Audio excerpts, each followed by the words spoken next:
Assalamu alaikum wa rahmatullahi wa barakatuhu, and a warm good afternoon to one and all. So we're meeting after a long time, and now I'm going to take a very important chapter we are going to deal with today, and that is coordination. कि coordination आपका पूरा body का control system हम कैसे हो रहा है.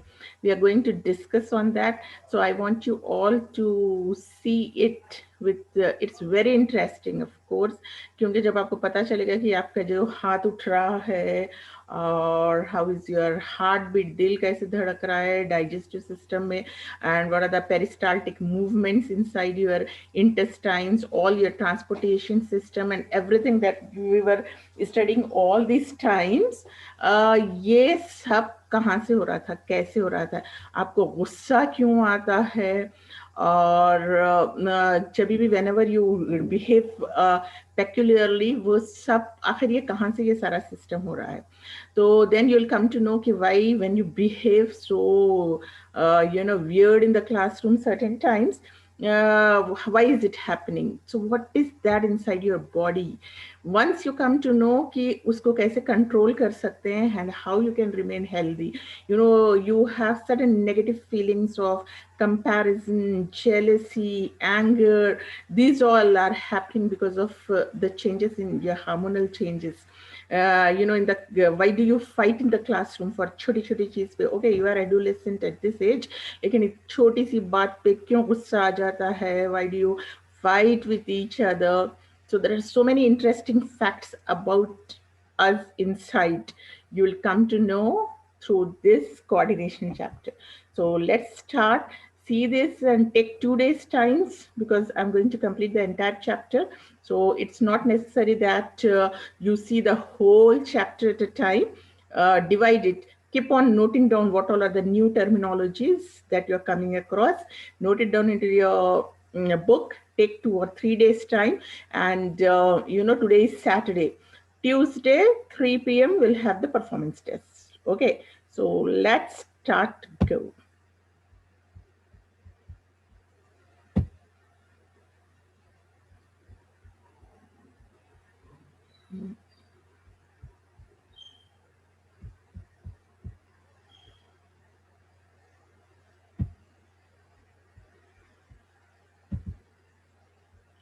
So we are going to discuss about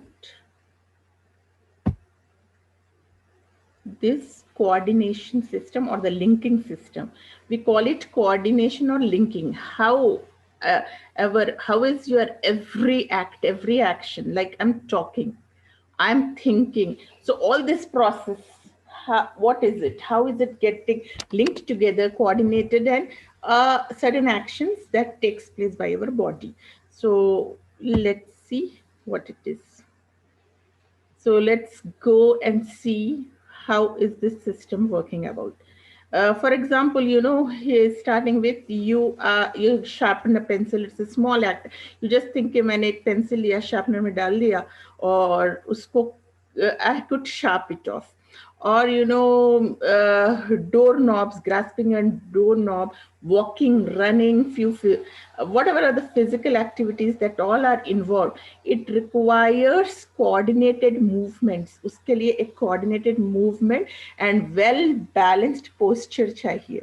अभी आप जरा थोड़ा कभी if you can go to a mental asylum is where जहाँ पर सम ऑफ द पीपल जिसका by birth their brain has not been developed fully, या किसी को कुछ डिजेनरेशंस हो गए हैं और because of some accident some part of the brain got damage, you please go and see them once so that you will understand कि जिसका ब्रेन डैमेज्ड है how difficult all these activities are for them. So they need special type of therapies and many other activities. तो पहले तो शुक्र अदा करो कि these all are the activities you are able to do it very, without any this thing. You don't even know that these are been taught to you, or you have learned many things yourself. Certain times even driving is something that you learn it without this thing, just seeing others and thinking of it. This all is happening because you are blessed with a good coordination system and movements. So these all are certain activities that are linked. You can do all these things because there is some linking and coordination system where all your physical activities are connected to your brain. You're thinking that it is something you're doing with your physical activities, but it's not possible unless there is a proper coordination from your brain. And the three basic functions, such as movement, balance, and coordination, these are the important aspects. And which part of the brain is doing that? Let's see.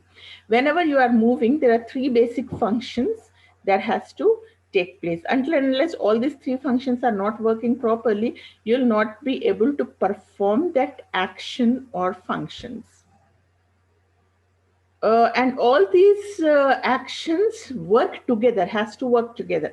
You don't even realize the microseconds or the fraction of seconds in which the signals that reach your brain and written back and give you instructions, and you get instructions and you start following it. These all purposeful motions of a body, you call it voluntary functions. Like I just wanted to lift my hand, I want to clap. So these are all voluntary. I wanted to do and I'm able to do that. So, and there are certain involuntary functions like my heartbeat, and the peristaltic movements of my intestine, and celiac movements that is happening inside my lungs, and the functions that are filtration functions that is happening inside the kidney. These all I cannot do it. These are all involuntary. वो खुद ब खुद होना है. The secretions of the hormones that are happening, ये सारी चीजें they are happening it involuntarily. It is not under my control. Okay. So here you can see that this is because moving is complex. All our functions are carried out by the efforts of several systems that are working together. As I told you, in coordination, what all are the things that are working together? You have to have, supposing if your brain is very good, but there are certain people, who are suffering with, because of accident, they might have lost some of their limbs, or by birth, or there is a polio attacks also. And though, their mental capabilities, they are mentally fit, but if the physical parts of the body are not fit, then also it becomes very difficult for them to perform all these activities. So it's not only when we are talking about the coordination, we are talking about both mental and physical balances. While we are hardly ever use just the skeletal system or the muscular system alone, several other systems also are there which plays their own important role. Okay. Uh, and now, what is responding to the stimuli? What do you mean by stimuli and its response?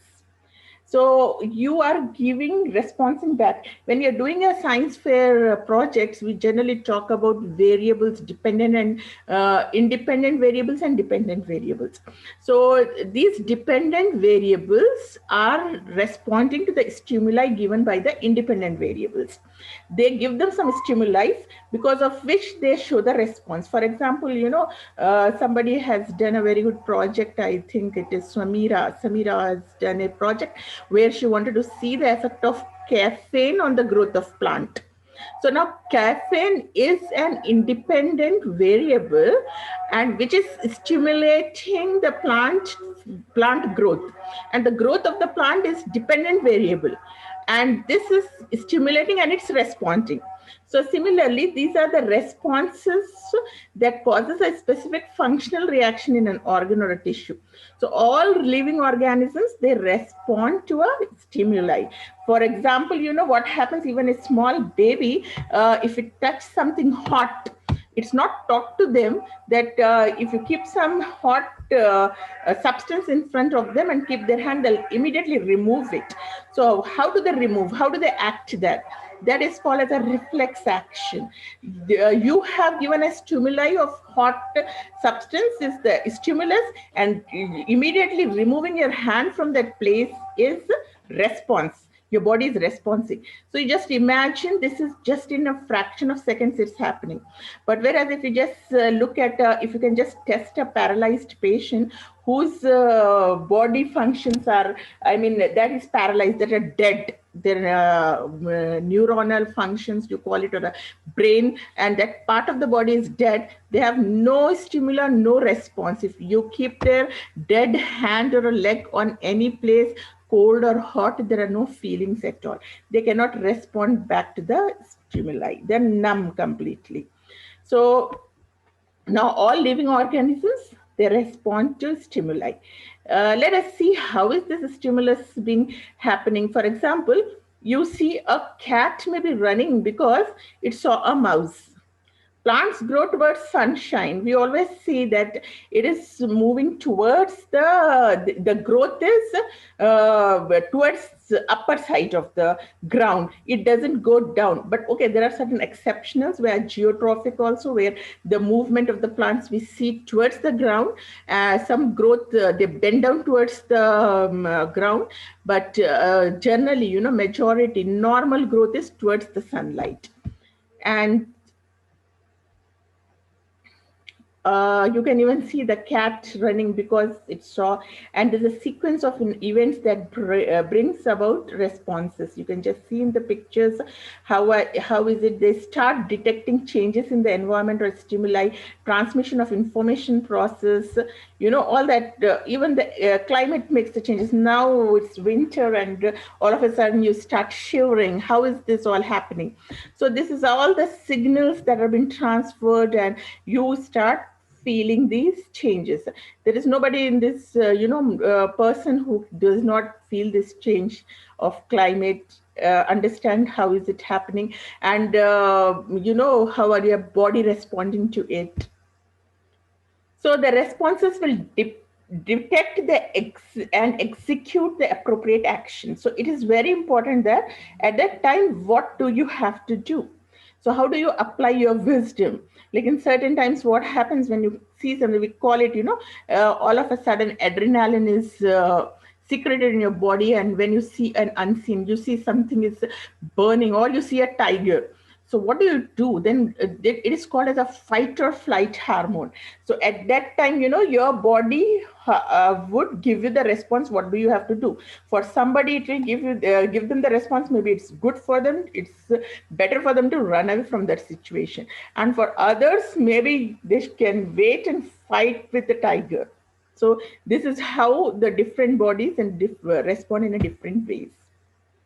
So let us do an activity to see, like for example, if you are holding this stick, you can do this activity at home. Take a stick and hold it, not very tightly. What you have to do is at least a half-meter stick, you take it and keep your fingers in holding position as it is shown in the figure, how it is, how is it being holded.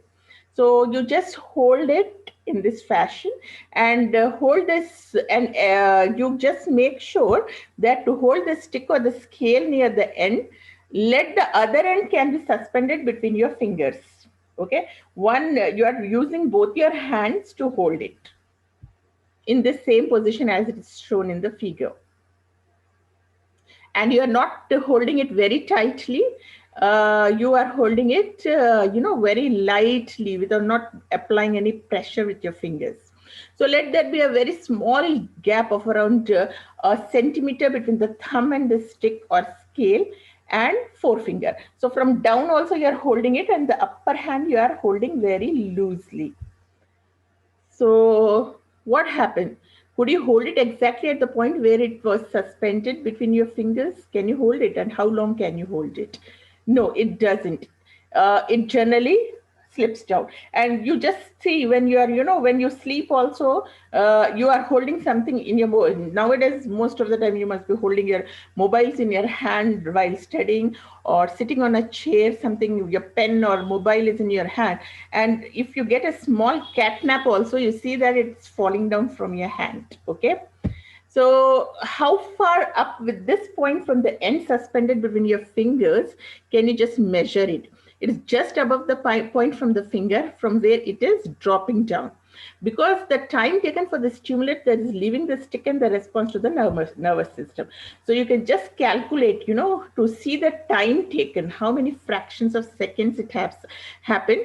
you just to hold it in your big. Once you start doing this activity, note down the time, and then you loosen it and just see into how many fractions of second is this happening, because the time taken for the stimulus that is leaving is how much.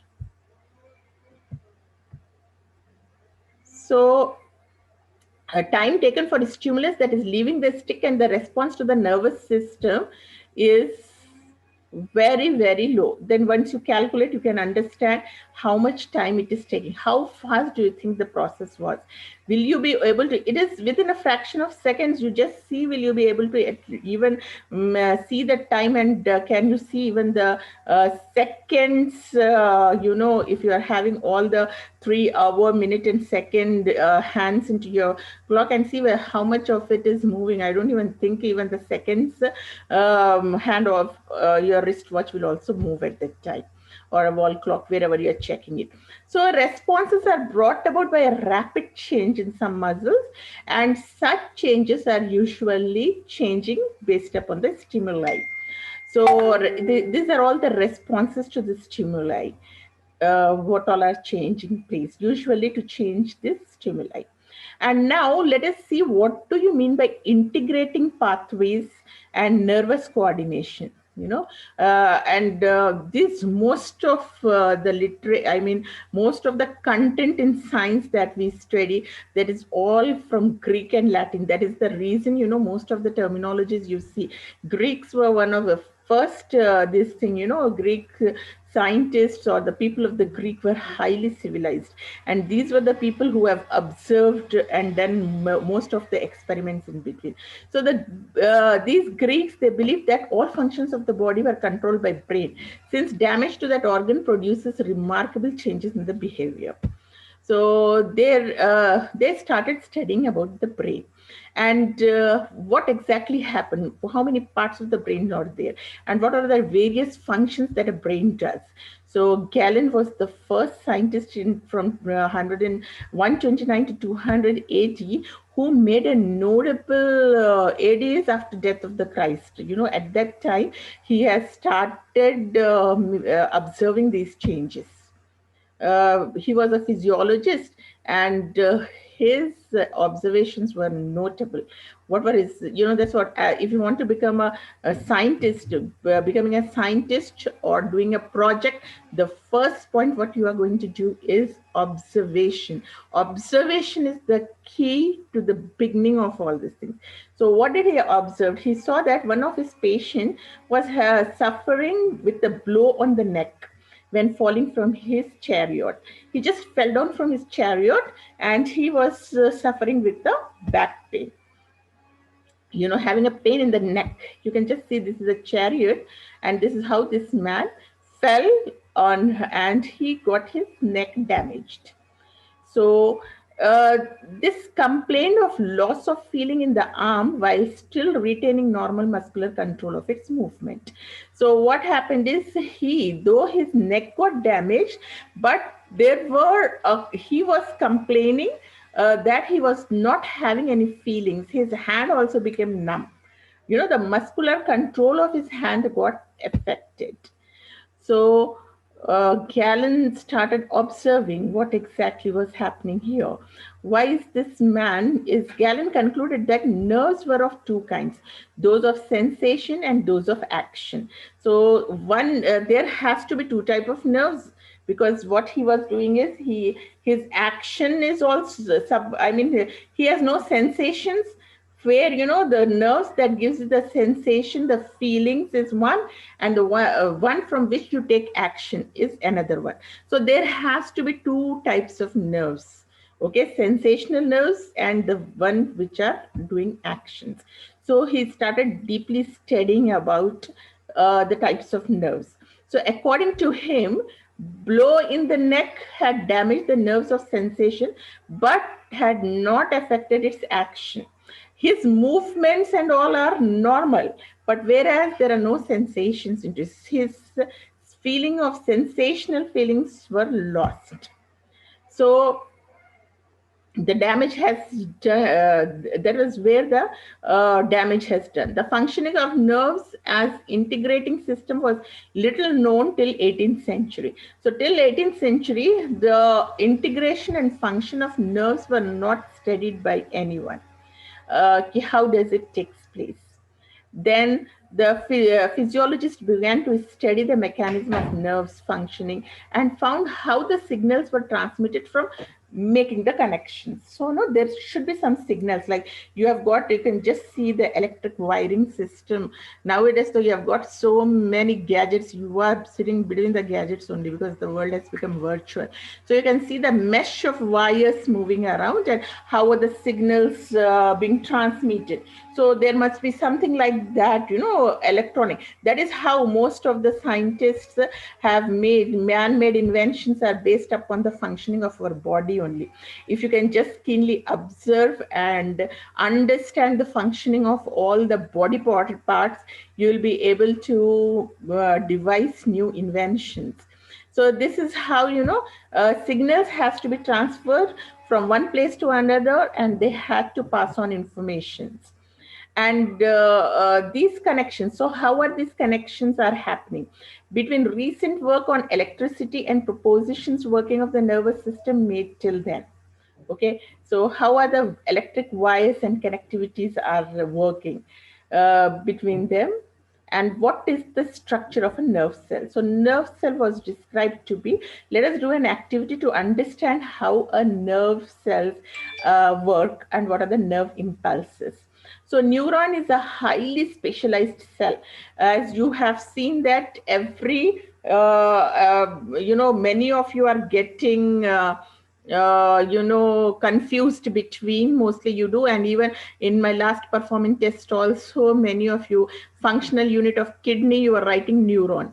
It's nephron. So understand the difference between nephron and neuron. Functional unit of kidney is nephron and brain is neuron, the cell that works. So neuron is highly specialized cell which is responsible for the transmission of nerve impulses.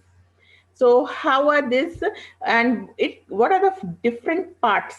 The neuron, as you have seen in nephron, has got, I just don't want to again discuss, Bowman's capsule, Henley's leaf, and PCT, DCT, all the parts of the nephron. Nephron were divided into different parts, and every part has got its different functions. So similarly here we can see that even the neuron is divided into different parts, and they are called cyton is the cell body, dendrites, axon, and terminal axon. And let's see their functions. How is this all happening? So you can see these are called dendrites. The picture is very clear. I hope I did not use the pen to show you what are dendrites. These are called from cyton. The cyton is the cell body. So these thread-like structures that are coming out of cyton are dendrites, and there is this is called as axon, which is continuing from the neuron cyton. It is called axon, and then you have got the terminal, and at the end of the axon again you are finding a hair-like structures like dendrites, which are the axon terminal. So the functions of dendrites and axon terminals has to be different. They cannot be the same. So now the cell body or the cyton is somewhat star shaped. You can see it's like a shape of a star, and with hair-like structures protruding out of the margins, and the cell body consists of a prominent nucleus. Nucleus is present everywhere. All living cells need to have nucleus, which is the heart of every cell. So you see nasal granules are present in cytoplasm of the cell body, and the hair-like structures are called dendrites. So these dendrites look at the beauty of the nature, how, each and every cell is covered and protected. Amazing when you start looking and observing at it. So dendrites receive nerve impulses and the long projections that extends from the, if you look at it, you just think about it. Can you just hold a naked wire? You get a shock out of it, isn't it? So how are these nerves, which are really working as a stimulus that supplies electricity in our body, are protected and covered by uska earthing system kya hai? You give an earthing system here. Shock, how can you protect it from the shock absorbers, PVC pipes? I think Shoaib's project, Shoaib can understand and explain it to other peers very well. He's doing a project on the same. How is it happening and how those connections are, and what is the sheet that is covering, cell body in the axon? It's surrounded by a myelin sheet. So these dendrites receive all this, and it's covered by a myelin sheath. The myelin sheath is made up of, Schwann cells, and chiefly they consist of fatty material. So fat is very essential. That's required. The whole your brain is made of fat cells. So fat is good for your health. Especially the babies when they are when they are growing. So it is, the entire brain is made up of the fats. It insulates the axon against nerve impulse from their surroundings. Then you just see how it insulates, and axon ends in several hair-like structures called axon terminals. The terminals reality is nerve impulse to dendrites or cytons of other neurons. So that is how it functions. And when you see, look at this. I'm sorry. What happened here is, yeah, we went back. Okay. This time. Okay, here. So what do you see? The axon and dendroid, there is a connection between axon. You have seen the axons are the tail-like structure that is continuing from the body.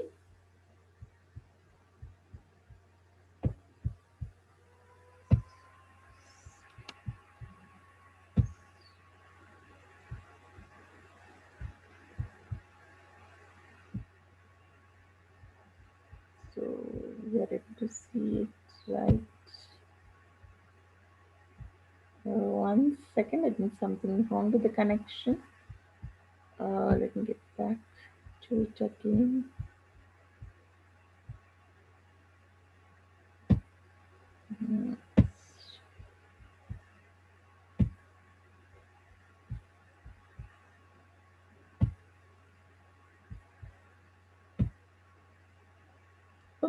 Okay, now I think you can see. So you have seen that how cyton is, we went back. Okay.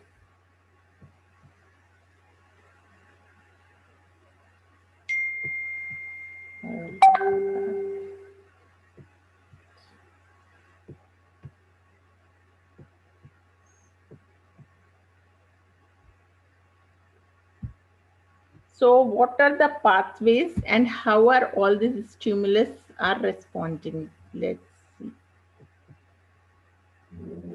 So you have seen that this is the cyton, which is a cell body, and axon is this tail-like structure, and this hair-like structure that are connected to the axon are dendrites, and the end of the axon, the hair-like structure, what you see, are terminal axons. Okay, don't get confused between dendrites and terminal axons because their structures are same. But these dendrites are connected only to the cyton, okay, the body of the cell, that is cyton. Whereas axon terminals are connected to the end of the axon. So so there you see a connection between axon and axon. How are these, Gallen has observed that there is something, there are two types of, when he saw that man who fell down from a chariot got hurt on his neck, and when was having complaining about the numbness in his hand, whereas the functions were not, functions he was able to perform, but senses were lost. So he thought, he was sure that the nerves must be doing two types of functions. One must be sensory function and others the one we motor function, or the you called it action function. That action has to be, so the muscular action is taken place by taken care by one of the nerves, and then senses by other nerves. So there is a connection between axon. Now you are very sure what is axon, the tail that is connected to the cyton, body of the cell. And this axons connection, and then the axon dendrite connection helps in the neurons to transmit or relay information from one neuron to the other. So these are the connecting wires between different neurons, and that is how the informations are getting transmitted inside the body. So you can just see how the information are being transmitted. So we call it pathways, or we call it a stimulus to response. If you see the holding of the stick, that there is a coordination between eyes, fingers. So there are different pathways that are involved, and they are taken care by the nerves to bring about this coordinated activity. So it's you are doing an activity and you don't realize how many functions, how is your brain, neurons, dendrites, axon, each and every cell of your neuron, how are they getting connected from the different parts of our body. Just a small activity of holding a stick gives you has to do so many actions are being performed, stimuli and responses are being performing inside your body. So on the basis of the pathways followed, nerves are classified into three types. So we have got three types of nerves, that is afferent neurons. The afferent neurons, as you are having afferent and efferent, who I think Malik was asking me a question, what are afferent renal artery and afferent and efferent. So the function of afferent and efferent. Similarly, we do have afferent nerves and efferent nerves that carry the messages towards the central nervous system. From nerves entering to the muzzle of the different sense organs that sense the change in the surroundings are called stimulus detector. So please note down whenever you just stop the video and note down this is important definitions, the functions of afferent and efferent nerves. And they are also called as the sensory nerves. So sensory and nerves are. Whereas in efferent they carry messages from the central nervous system to the different parts of the body that shall carry out the responses to the effectors. They are also called as motor nerves. So efferent nerves are the one which carries. Afferents are the one which carries from different from brain to the different parts of the body. Like your veins from the different parts of the body to brain. Whereas efferent carries messages from the central nervous system, that is the brain, to all the other parts of that is the affecting parts of the body, wherever it is being affected. Like, your leg is on a thorn. So the brain is giving you a message to your leg, and you are sensing it immediately. If your brain does not do that function, you cannot sense. That is what happens to most of the diabetic people. When we call it a diabetic foot, their sensations, the brain is not able to, whether it happens because of the brain only, their nerves, their efferent nervous system, the message from the central nervous system is not reaching it to their legs to sense it, so they don't have any sensation. So most of the time it so happens that they they go into serious conditions like gangrene and all. So let us see the association nerves. Association nerves, which links together the afferent and efferent. So we have got afferent nerves, efferent nerves, and the association nerves. Association nerves are a combination of afferent and efferent nerves.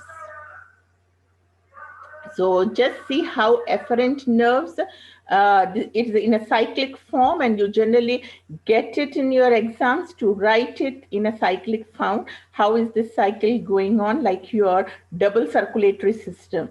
So you have to remember that afferent nerves passes on information to the brain or spinal cord, to your central nervous system, and then from central nervous system, efferent carries information. Uh, oh God, where is it? Huh, this. So now from brain or spinal cord are your central nervous. Brain and spinal cord is called as the central nervous system. From there, efferent nerves carry the information, and from efferent nerves, it goes to your muscles and the organs, and from muscles to organs again to the afferent nerves, and then to the brain. So this is how it is in the form of a cycle. And these association nerves are the ones which connects this afferent and efferent nerves in between. So remember three types: afferent, efferent, and association. So let us see how these different nerves are functioning inside our body. So our body would also need to respond to certain stimulations on which we may have control, such as responses and other reflexes. Is it getting recorded? Let me check it once.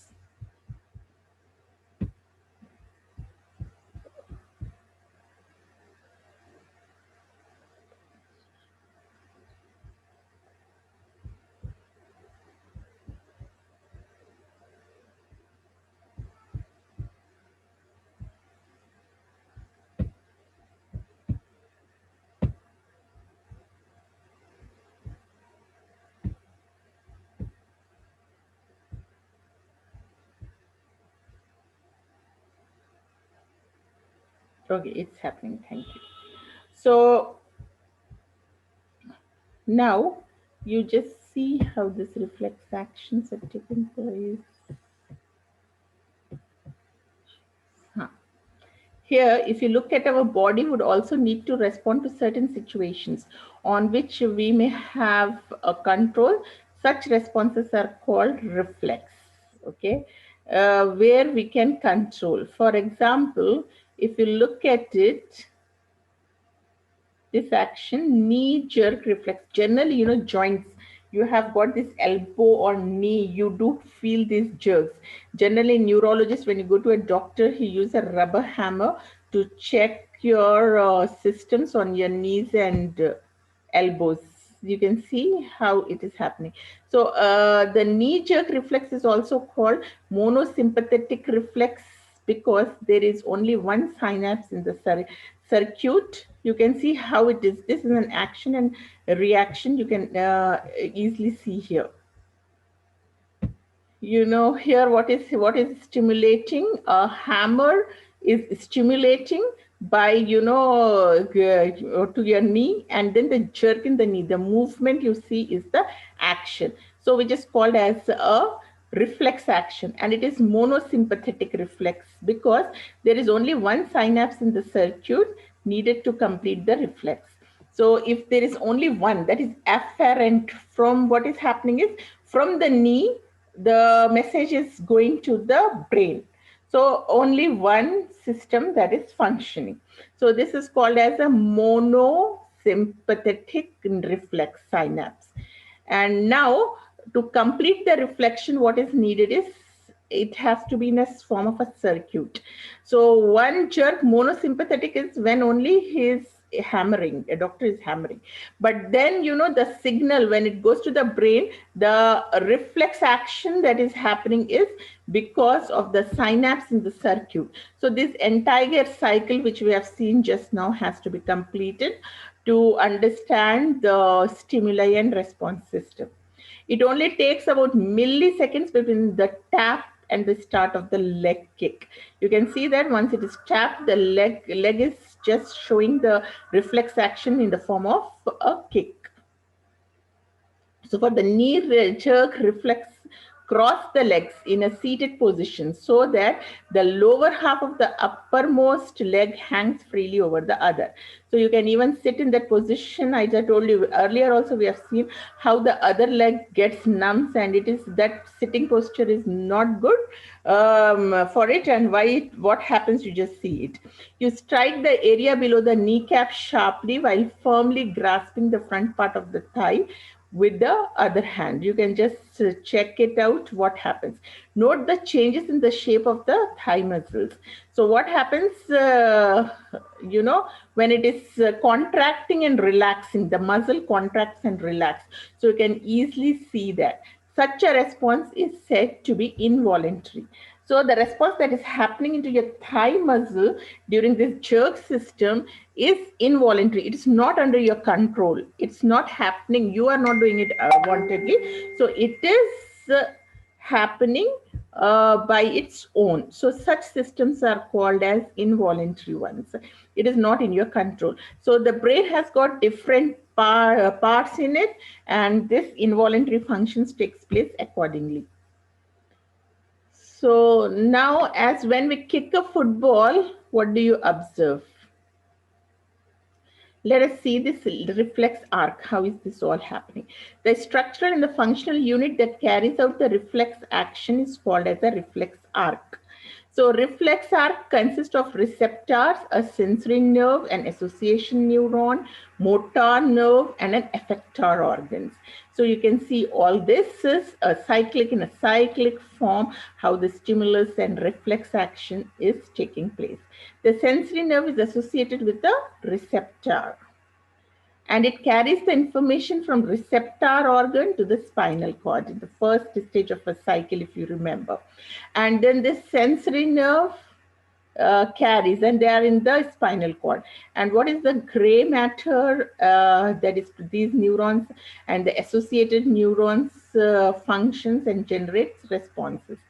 So let us see the differences between the efferent fibers of motor nerves carries these responses from interneurons to the effector organs, which is usually a muscle. So it goes generally to a muscle. The voluntary and involuntary actions in our body are controlled by nervous system as a whole. So these either voluntary is you are doing something wantedly, which is in your control. Like I'm making a fist, I'm raising my hand, I'm closing my eyes. These are all voluntary. But involuntary is it's not in your control. So how is this happening? Study your nervous system on the basis of areas from which nerves originate, and then spread out of the whole body as mainly two divisions: central nervous system and peripheral nervous system. So what is central nervous system and what is peripheral nervous system? You generally don't get confused when it says write about CNS. Children say, ma'am, it's out of portion. Please think for a while. CNS is central nervous system. So don't just, most of the students who just do not practice, see the video once, or do not write their notes, face all these problems, and everything in the during the examination time looks out of portion. So nothing is out of portion. Use your brain and all your connections properly at the time of exam. So central nervous system includes brain and spinal cord. It coordinates all neural functions. So how is it happening? If you look at the brain, it's present in the hard, bony box-like structure called cranium. It is covered by 3 layers called meninges. So look at the beauty the Almighty has protected our brain with. First, he has created the skeletal system, the skeleton, the bony skeleton under which brain is protected. It's called cranium. And at the same time, the meninges, there are 3 membranes inside that covers the brain. And again, these are called meninges. Okay.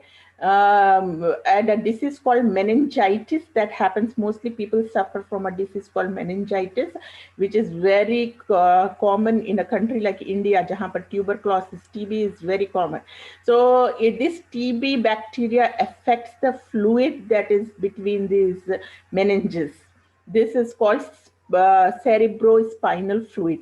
उसके अंदर ये meninges के अंदर this covering layers जो है, these layers are protected from the, in between there is a small fluid that is called as a cerebrospinal fluid, which mostly is get bacteria gets attracted to it, and that if it causes infection, it is called meningitis.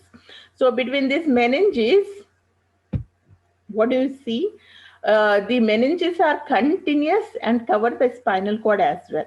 We can see that from the brain, all these three membranes are even covering your spinal cord. So throughout these meninges you see from brain to covering the spinal cord. It serves as a shock absorbing, you just see how they are comparing it with the person who is being given a shock, mostly the criminals in the police, in the custody or in the jail are given such type of treatments where his body is under shock, and this is all externally been voluntarily been done to this person. But if it khuda na khasta, if it happens involuntary, if your brain stops, so such type of shirks and jerks we see in the patients of with suffering with Parkinson's, and the neurons are not, there is no control in their body, you will be feeling see them doing all these jerks in their bodies. So it serves as a shock absorbing medium and protects the brain against shocks or jerks along with the meninges and cranium. Uh, now, if you see this, mainly the nerve cell bodies together with capillaries from a mass called gray matter, while the myelinated axon or other covered by fatty sheets from white matter. So there are two gray and white matters which you can see. So this gray matter, the capillaries are the blood capillaries that supplies blood. Even your brain needs blood to function. Okay, so that is in the gray matter, while myelinated axon sheets are covered that forms a white matter. So there is white and gray matter which you have to see, and this is mainly due to the fact that there is a small area from the myelinated axon that leaves the brain. You have seen that the area from the myelinated axon, we are talking about this terminal axon. From the tail of the cyton, the tail-like body structure that's called axon, it is having a myelinated axons. So this myelinated sheath of axons forms the white matter of the brain, and the one where capillaries are there, there's a gray matter. So the functions of the brain as a control center was known nearly 2000 years back by a Greek physiologist. A Greek physiologist has studied it, and he said that brain has following divisions. He divided brain into three parts: that the forebrain, cerebellum, diencephalon, midbrain, hindbrain, cerebellum, and medulla oblongata. So functions of these various, let us see what all are the functions of these various parts of the brain. You see that cerebellum is the main important part of the brain, which is all the parts of the brain, even the single neuron and axon is also very, very important. Anything disturbs there, then your whole body will be shaking out of control. So seat of mental abilities, it controls your thinking, memory, reasoning, perception, emotions, and your speech. The way you speak, these all are being taken care by the cerebellum in the brain. It interprets sensation and responds to cold, heat. And what does diencephalon does? It is a relay center for sensory impulses such as pain, temperature, and light, and reflex center for muscular activities. And it has got center for certain emotions such as anger. Anger comes from this diencephalon. Center for water balance, blood pressure, body temperature, sleep, hunger. The hypothalamus controls the pituitary gland, which functions as a brain. It is even called as hypothalamus.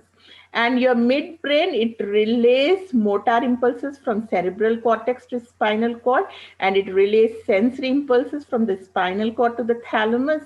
Reflexes for sight and hearing, seeing and hearing, is also from cerebellum.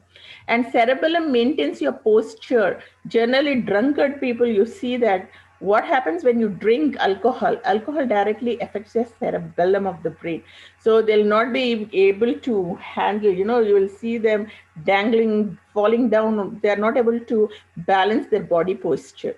So maintains posture, equilibrium, and muscle tone, coordinates and voluntary functions. And medulla oblongata, it contains the center of cardiac, respiratory, and vasomotor activities. All involuntary activities, which is not in our hands, are taken care by medulla oblongata. Like it coordinates reflexes like swallowing of food, coughing, this all are taken care by it. And spinal cord is a long and cylindrical structure. It passes through the vertebral column, extending along the side of the dorsal surface of the trunk. And in other words, vertebrae of the vertebral column protects the spinal cord from injuries. If you see that spinal cord is covered by these vertebral columns. These vertebral columns are the bony structures. Their discs, like slip disc हो गया, most of the time people say कि उनको कुछ injury हो गया तो slip disc or the bone start deforming, तो ये slip disc कहाँ पर हो रहा है? This vertebral column is getting disturbed with the, or a wear and tear with the people as they grow old. It so happens कि this vertebral column get affected. It protects the spinal cord from injuries. So in the cross section of the spinal cord, the gray matter appears like a butterfly or in a shape of a letter H. Once you look at this gray matter, generally, in the scans and the CT scans of the brain or the spinal cord, you see a H-like, or it looks like a butterfly. So it's nothing but the gray matter of the brain. And each segment of the H-shaped gray matter is called a horn, and the upper horns are called dorsal horns and the lower ones are called the ventral horns. So you have got dorsal and ventral horns.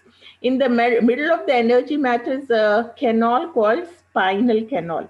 It runs all along the length of the spinal cord, and it is filled with cerebrospinal fluid. We call it a cerebro-cere is brain, spinal cord. So this fluid is present from the in between the meninges of the brain to spinal cord. So we call it as cerebrospinal fluid. So from the sides of the spinal cord, 31 pairs of nerves take their origin and supply branches to the various parts of your brain. So there are 31 pairs of nerves that are supplied, that are again getting branched.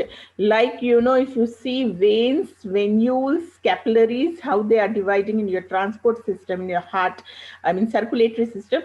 Similarly, here also you have got all those branches and branches. And the peripheral nervous system consists of nerves that arises from the brain and spinal cord, and a vast system of dorsal and ventral root nerve cells with their heads, you can see. And the peripheral nervous system has 43 pairs. Again, peripheral has got 43 pairs of nerves. Of these, 12 pairs are called cranial nerves, and the rest of 31 pairs are called spinal nerves. So out of these 43 nerves, only from the brain you are having 12 pairs of cranial nerves from the brain. Crania is the Latin name for brain, and 31 pairs are coming out from your spine. So spinal nerves are 31 pairs. These are spinal ones. You can see. Let me use a pen to show you. Oh, oh, oh.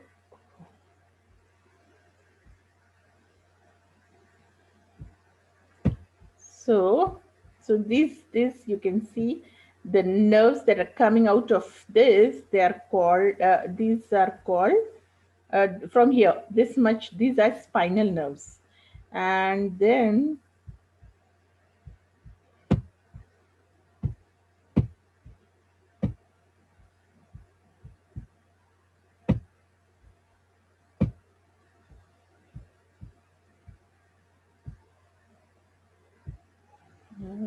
look like okay. So And this is the eraser was not getting okay. So this eraser is not. mm,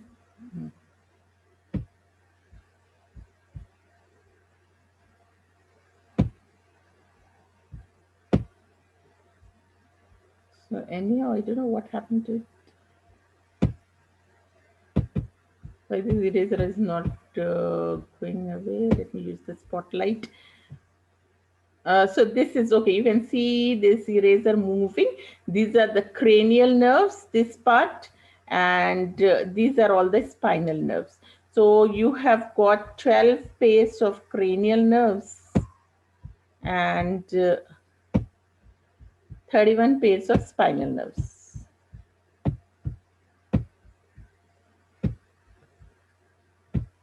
So 12 pairs of cranial nerves and 31 pairs of spinal nerves. So total you have got 43 pairs of nerves that are coming out. And nerves are attached to the spinal cord that has got two types of connections or the roots through which these nerves are connected, and they are the dorsal root and the ventral root. So the peripheral nervous system can either involuntarily control several functions of the regions, like our internal organs, blood vessels, smooth and cardiac functioning of the muscles. These are all involuntary. And so it is called as an autonomous nervous system. Okay. So let us see the coordination with the nerves, the story of insulin. So it's an interesting story of insulin that has been studied long back again by same Latin and Greek people.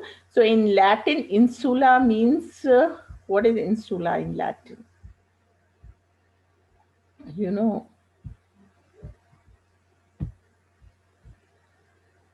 so in 1868, find out yeah, Langerhans, we call it islets of Langerhans. Islet is island. So in Latin, island is called as islets. So Langerhans was the name of the scientist, Paul Langerhans, who has discovered these islets of islets. So that is the reason it's named after the scientist. We call it the islets of Langerhans. So in 1868, Paul Langerhans of Germany, working on the structure of the pancreas, found islets of Langerhans, and these are the specialized cells richly supplied with blood vessels. And according to him, the body blood sugar pancreas, you know what he did is he found that pancreas, these islets of Langerhans that are present in the present inside has got some functions, and he thought that this pancreas has no much function comparatively, and many other were interested in knowing the functions of the pancreas were found that its removal from the body, they did an experiment on animal. They thought that if the pancreas are removed from the body, the animal will lead to the development of a disease called diabetes or sugar disease. You say that because the generally pancreas does the control of glucose levels are being maintained inside the body by pancreas.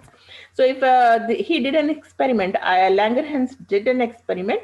What he did is he removed the pancreas from the body of an animal and started observing, checking the blood sugar level of that animal.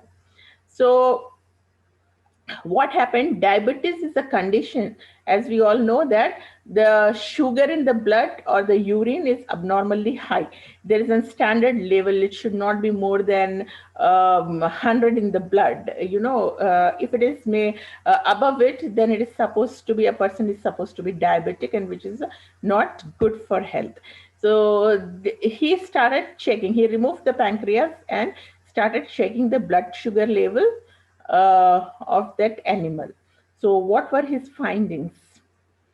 Uh, he thought that he found that When they are tight, the pancreatic duct that emerges from the duodenum causes the degeneration of the pancreas. So what he did is, you just, if you remember, go back to the think back about the digestive system. So this pancreatic duct, bile duct, that all opens into the duodenum. So when he has blocked that pancreatic duct into the duodenum, what did he found is the pancreas started getting degenerated. But the islet of Langerhans, moreover, the animals would not develop diabetes. So he has seen, checked out, and found that the animals are not developing diabetes. This was really strong evidence that the level of blood sugar is linked with the islets of Langerhans. So he had found out that it is for in animals, it is the islets of Langerhans that is maintaining their blood sugar. So in 1912, workers were convinced that the islets produce a secretion which directly is liberated into the blood. So there is some secretions from the islet of Langerhans, which is directly, that is, it's an endocrine, we call it an endocrine gland, ductless gland. So it is directly secreted into the blood and liberated into the blood. And 10 years later in Toronto, Bunting-Best and MacLeod finally succeeded in extracting insulin from degenerated animal pancreas, whose ducts to the intestines has been tight. So all those animals whose ducts were tight so that it is not transferred into the insulin. So he has started extracting insulin from the pancreas of those animals. And then what he did is, he built an artificial insulin which was injected to the people who were suffering from diabetes, human beings. Then this insulin now produced, they started producing insulin in large quantities for the treatment of human sufferers from diabetes or sugar, to whom it is administered by an injection into the skin. So directly it's been injected inside the body. So now insulin produces a large quantity for the treatment, and it started balancing the blood sugar level in the human being. So there are and other chemical coordinations. So we were talking about the nervous system and coordinations into it. Now we'll just see what are the other chemical, like ductless glands or the endocrine glands we talk about. So the evidence is that events occurring in one part of the body could be affected and indeed controlled by the substances circulating into the blood was not overwhelming. So all these glands, endocrine glands, they are ductless.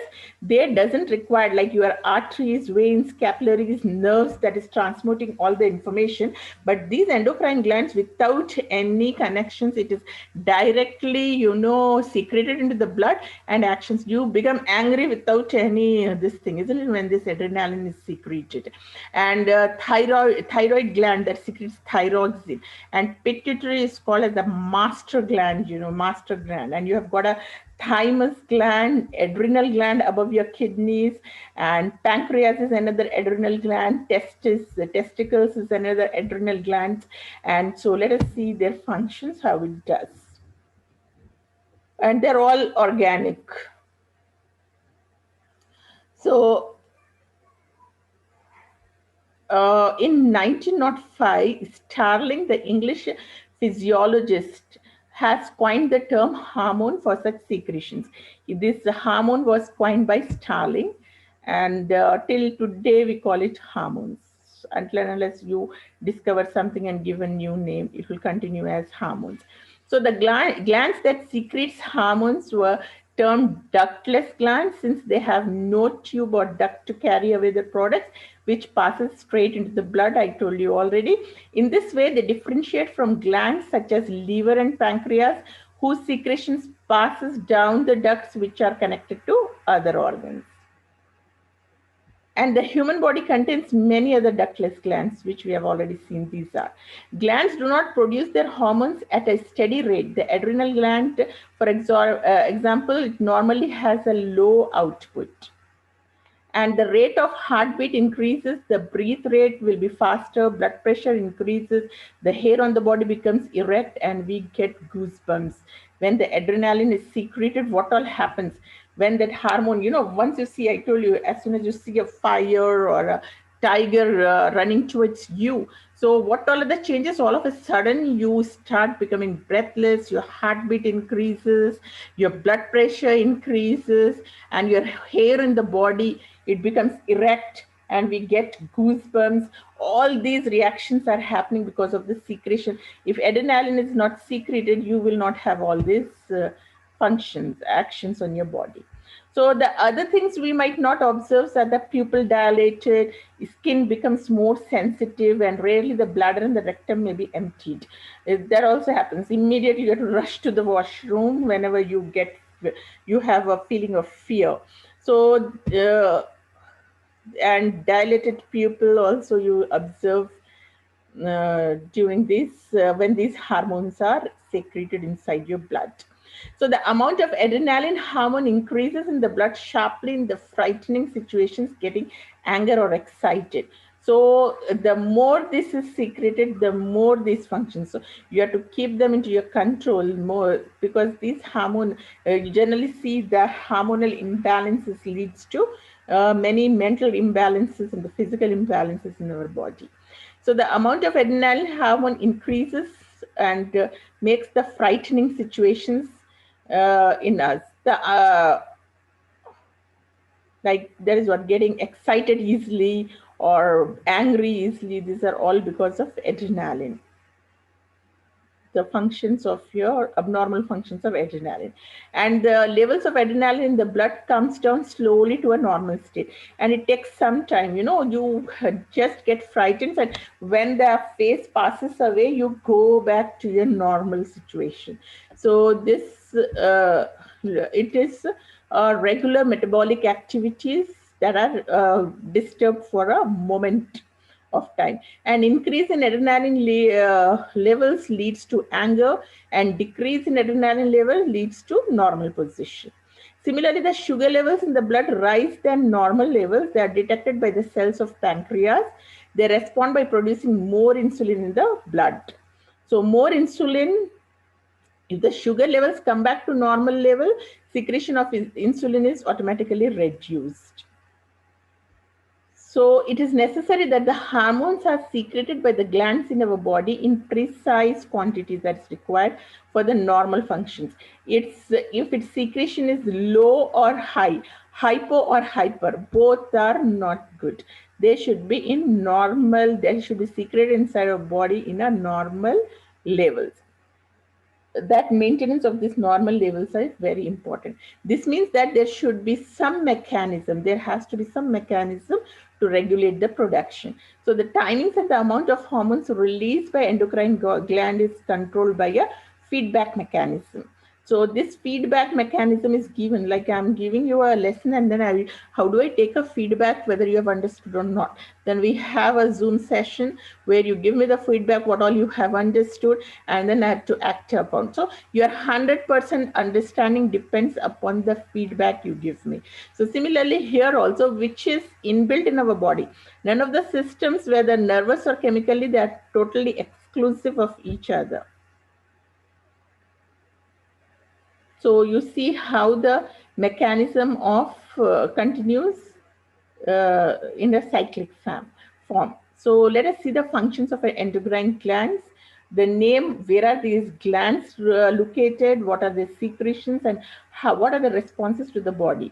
If you look at pituitary gland, it is in the floor of the brain situated, and the hormone is secreted as somatotrophin, name of the hormone somatotrophin, and it helps in the growth of the bones, and thyrotrophin, activity of the thyroid gland, and gonadotrophin, activity of the ovary and testes, and adrenocortisotic hormone, which stimulates the secretions from the adrenal cortex, and luteinizing hormone.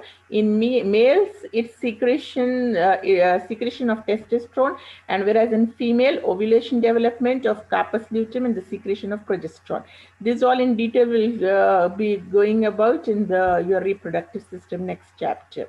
And this is how these are, where is the pituitary gland, and it's situated on the floor of the brain, and there are five hormones that are secreted, and the effects of their responses to the bodies. So isn't it interesting? Note down all about all the hormones, okay? And you have got follicle stimulating hormone also. In male, spermatogenesis takes place, whereas in female, follicles or estrogen secretion, milk production secretion, these all are taken place by this follicle stimulating hormone from the pituitary gland. Now, let us see the next. Can note it down, all these, thyroid. Now the second, thyroid is situated in your neck portion, and the hormone that is secreted is thyroxine, and the general growth rate and metabolic activities takes place by thyroxine. And ovary is situated in the lower abdomen, and it secretes estrogen, and growth of the uterus, skeleton of the pelvis, control of the 28 days menstruation cycle takes place by estrogen. And testes are present in the scrotal sac, and hormone name is testosterone. Growth of the hair on the face, muscular development, depending of the voice, normal sexual behavior, and development of the male sex organs, this all depends on testosterone. And adrenaline is attached to the kidneys, and it secretes adrenaline. Increase in heartbeat rate, rise in blood sugar, dilation of the coronary artery, dilation of the pupil of the eye, these all are because of adrenaline. And now, if you look at the autonomous nervous system, the peripheral nervous system that controls involuntary functions of the body is known as autonomous nervous system. So, the system that involuntary functions, which is not under our control, so that is called as an autonomous nervous system. So let us see what all are the involuntary. It has a voluntary control of muscles of some areas of skin, and what happens generally is when you enter inside a dark room, we cannot see anything immediately. It takes some time. What happens after some time, you see that, automatically your pupil gets dilated, and then you will be able to see the brightness in the room. At the night, when you're sleeping, you generally, if you have got up for the nature's call for a fraction of a second, you will not be able to see. It looks very dark, but without switching on the light only, you will be able to see. How is it happening? It is because your pupil gets dilated, and the increase of the diameter in the pupil will allow the light in, and that's how you will be able to see, because light is very much required for your vision. When we come out of a dark room into the broad daylight, the diameter of the pupil decreases, allowing less light to enter into our eye. So that's how it's an autonomous system. But these functions occur under the influence of an autonomous nervous system. To which organs of the body do the nerves go from the ganglion near the vertebral column? If you just see eyes, salivary glands, heart, lungs, liver, stomach, gallbladder, intestines, adrenal glands, sex organs, these all are involuntary autonomous functions. The organs that now nose, eye, sense organs, tongue, ear, head, neck, and shoulder. These all are these organs are the activities are influenced by the sympathetic nervous system. So you just see their situations, where the heart is situated, lungs, stomach, kidneys, all this you have already seen, and you now know that adrenal gland is present on the upper side of the kidney. And which organ whose activities are influenced by parasympathetic nervous system are lungs. Lungs and kidneys, intestines, eyes, and heart, sweat glands, you sweat, and adrenal gland. So these are all salivary glands. And what are the functions of parasympathetic system? If you see, the major function of parasympathetic nervous system is to keep the body in normal state, and it's called as rest and digestive system, or feed or breed system. We even call it, feed off, breed system, because you feel hungry and all this is being taken care of. Now the same hormones, do we as we have hormones in our body, do plants also have? So let us see what are the control mechanism and what are the hormones that are present in the plants and how are they affected the central nervous system of the plants. If you have seen, Mimosa podica is the scientific name of a plant called touch me not. It's a very interesting and a beautiful plant. As soon as you touch that plant, it shrinks. Okay, it responds. The stimuli is you're touching it, and it responds to your stimuli by shrinking down. So, what is happening for this activity? Let us see inside this plant. This Mevasapodica leaves had a pad-like swellings at the base, and this swelling is called pulvini. Here, cells contain a lot of water and large intercellular spaces.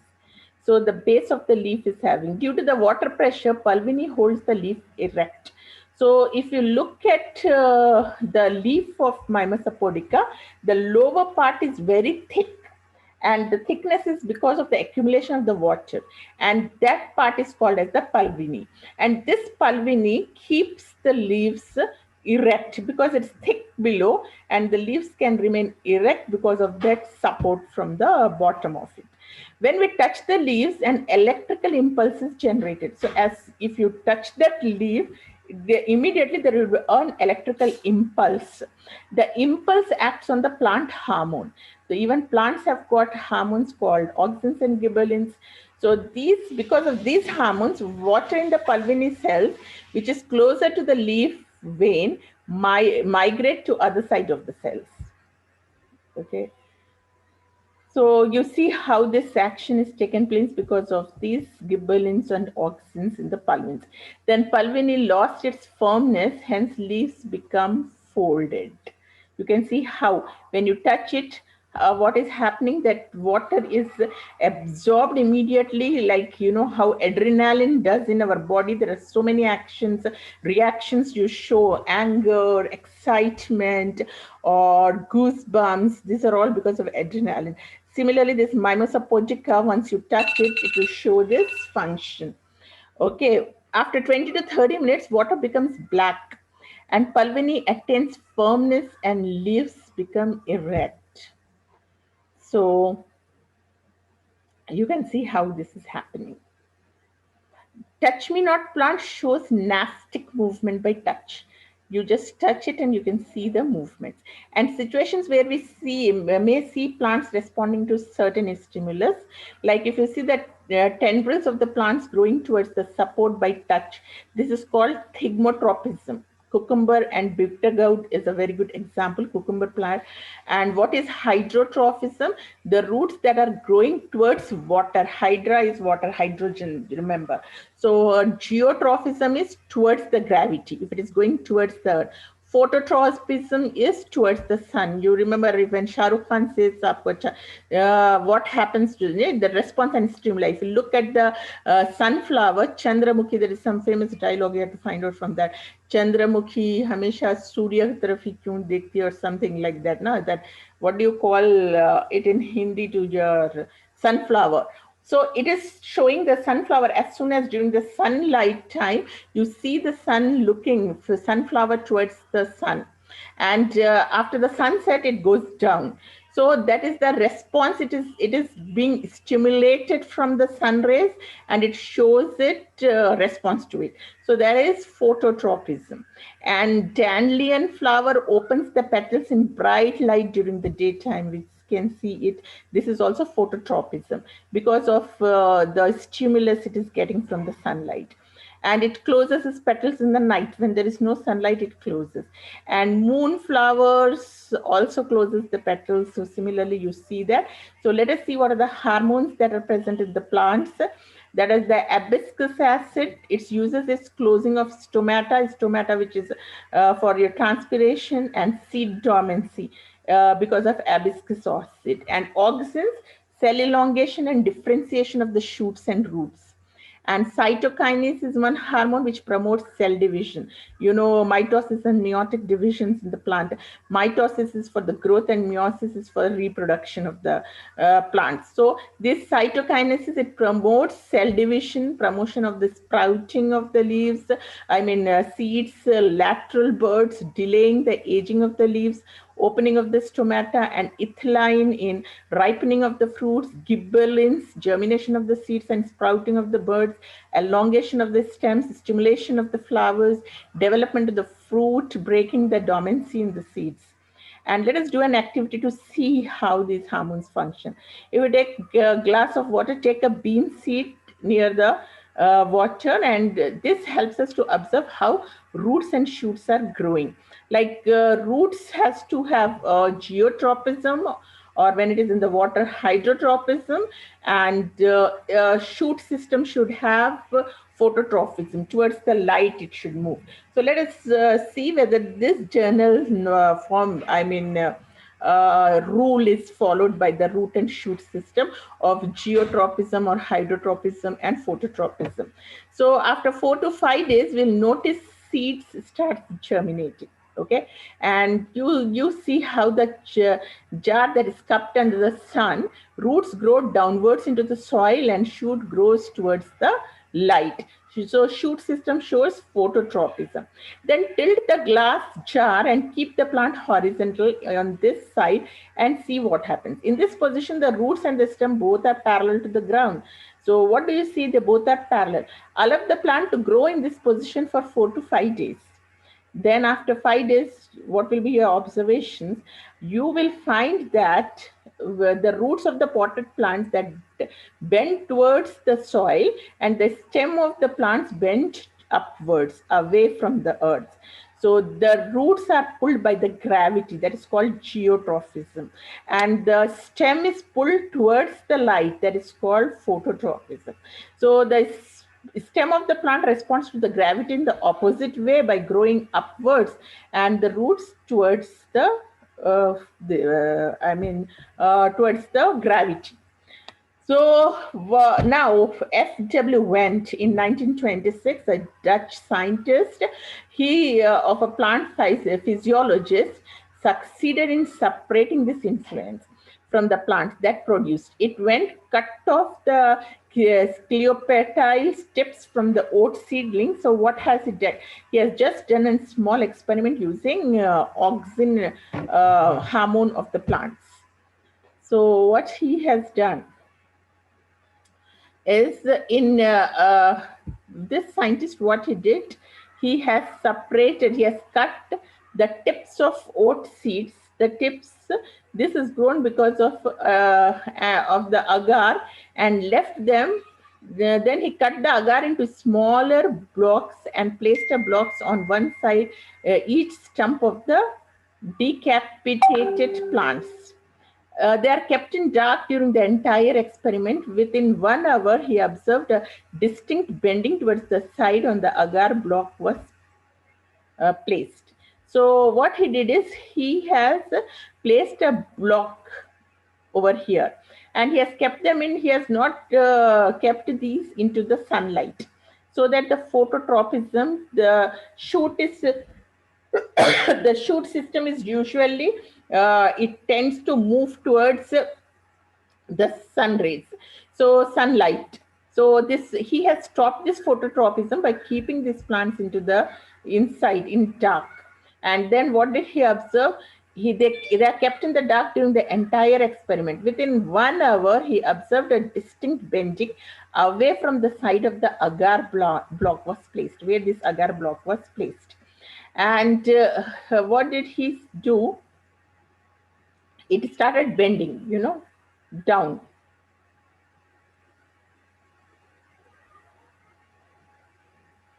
So the coleoptile tip that excreted its effect by means of a chemical stimulus rather than the physical.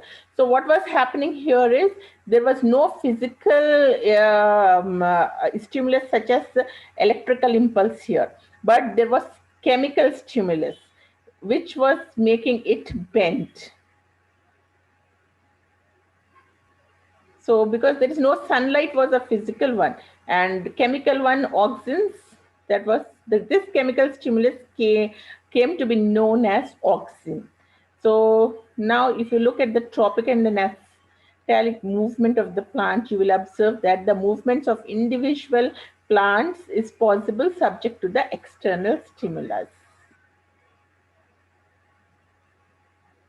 So you can just try it out with this Mimosapodica if you can find. I think this Uvesi Park near in the Langar House area. Please go. Maybe you'll find some Mimosapodica or touch me not plants there. So you can just see this and observe. It's very interesting. The growth of the creeper plant near Vinto, the shoots of the creeper bends towards the sunlight. You can see how it is bending. This such type of response of the plants to light is called phototropism, and the roots always grow downwards. The plants respond positively to the gravitational force, and this is called geotropism. Okay, geotropism is towards the gravity, towards the earth, and phototropism is towards the sun. So the plants grow near the rock or the wall side. What do you observe? All roots all roots are growing in one direction away from the rock or the wall where water is available in the soil.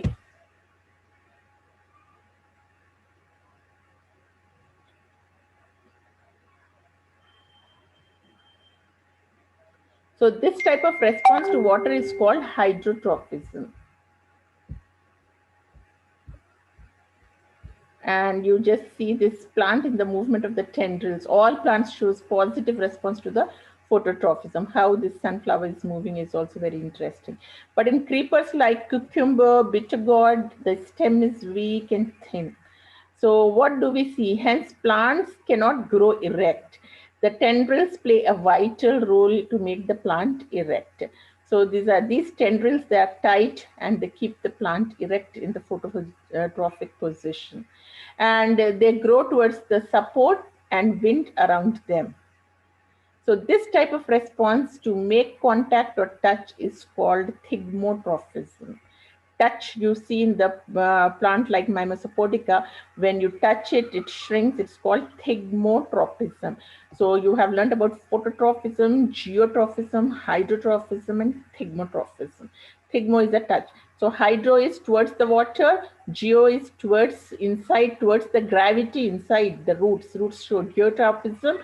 Phototropism, erect stem shoot system shows towards the sunlight, and thigmotropism when you touch something, with the reaction of the response of the plant on touch is called thigmotropism. So I think with this we are ending the chapter.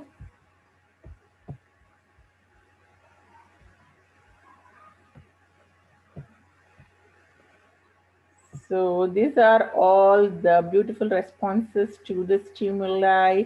Gravitational force is called, note down all these definitions. Geotropism, you'll get it in your short questions. What is geotropism, hydrotropism, theotropism, thigmotropism, and phototropism?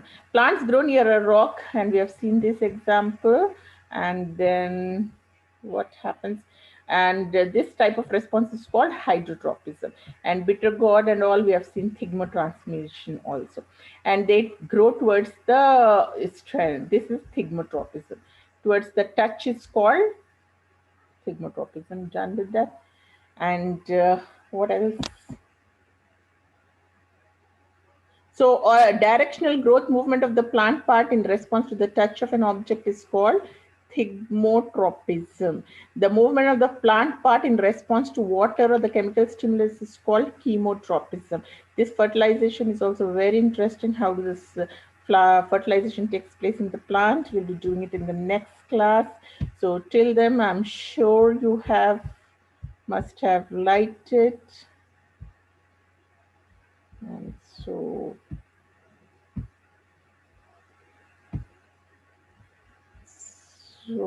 it's done with that. Let me stop this share. So all the very best. Hope you will enjoy this. It was a very interesting chapter on coordination. Please go through it. Take your own time. Tomorrow is Sunday. So if you cannot see the entire chapter in a day, divide it into the parts. But by Tuesday, I want you all to be ready for the performance test at 3 p.m. sharp on Tuesday. Till then, take care. Allah Hafiz. Follow the SMS rules and complete your. Be prepared for your essays. And any issues, please message me. I'll give you time when I can explain you. I mean, you can take by appointments. We can deal you on one by one basis. Take care. Allah Hafiz.